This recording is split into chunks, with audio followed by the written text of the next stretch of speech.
Hi, friends, and welcome back to Money Girl's Quick and Dirty Tips for a Richer Life. I'm Laura Adams.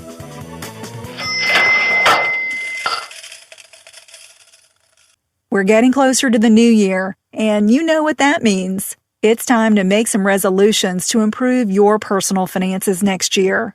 Don't worry, it doesn't have to be difficult. You might be surprised at how easy it is to make a few small changes that can transform your financial well-being and give you more security. In this podcast, I'll give you 3 great ways to make more money next year.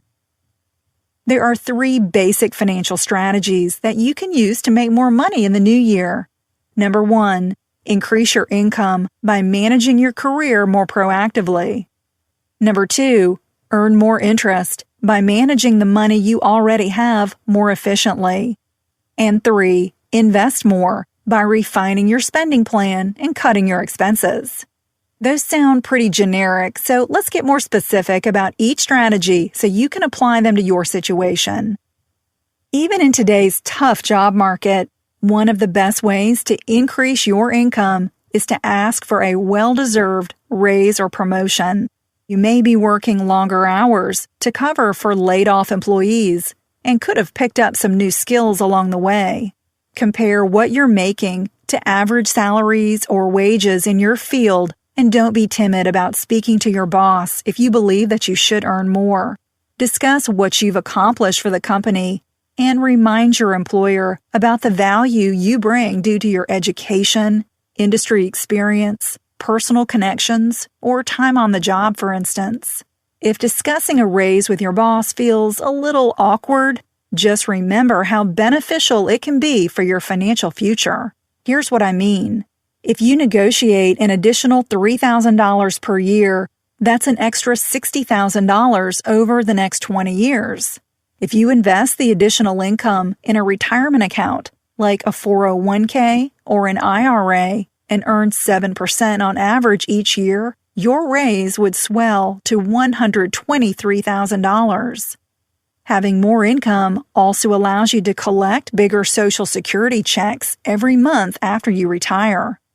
When your income is tapped out in your current job, speak to your boss about potential promotional opportunities. If they just don't exist where you are now, search for a more lucrative position or start hustling on the side at a second job. How about creating a part-time business?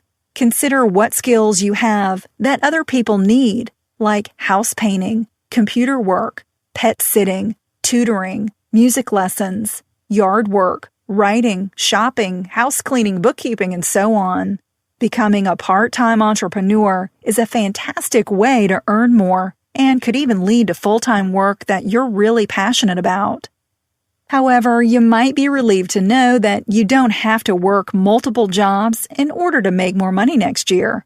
The second strategy that I mentioned is to earn more interest on the money you already have. For instance, if you have bank accounts that hardly pay any interest, it's time to make your money work much harder for you. Search for free high-yield checking and savings accounts at sites like depositaccounts.com and checkingfinder.com. If you earn 4% on an account that averages $15,000, you'll have an extra $600 in your pocket each year. If you invest your earnings for a modest return, it could grow to $25,000 over 20 years. Another way to earn more interest is to pay less interest. If you're carrying a balance on a credit card that charges 17% interest, for example, paying it off is just like earning 17% after taxes. So don't underestimate how beneficial it is to eliminate high-interest debt like credit cards, retail store cards, and payday loans. The third strategy to make more money next year is to invest more money. The first step to investing more is to create a budget, or what I prefer to call a spending plan. In my new book, Money Girls, Smart Moves to Grow Rich, I tell you exactly how to set up a realistic spending plan so you know where your money is going and can carve out a bigger chunk of your discretionary income to set aside for the future. I recommend using a free online financial application like Mint.com to easily import and track your expenses from accounts at banks and credit card companies. Mint allows you to set a budget for each of your spending categories, like groceries, dining out, clothes, and utilities, and to get spending alerts so you always stay on track.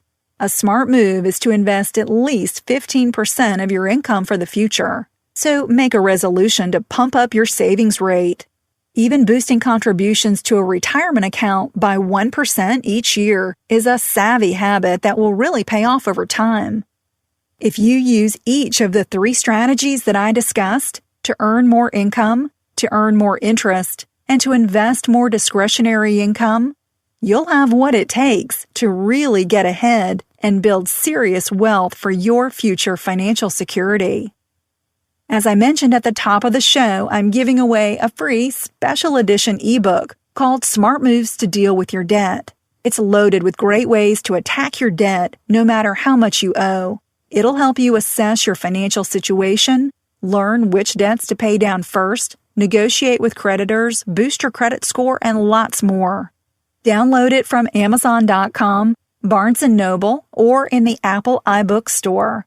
The free ebook also includes a chapter from my new book, Money Girls Smart Moves to Grow Rich, where I cover the whole enchilada, including investing, planning for retirement, buying real estate, managing money with modern technology, reducing taxes, saving money, and all the other things you really need to know. It's available as a paperback or as an ebook wherever fine books are sold. It's the perfect holiday gift for you or someone on your list. I'm glad you're listening.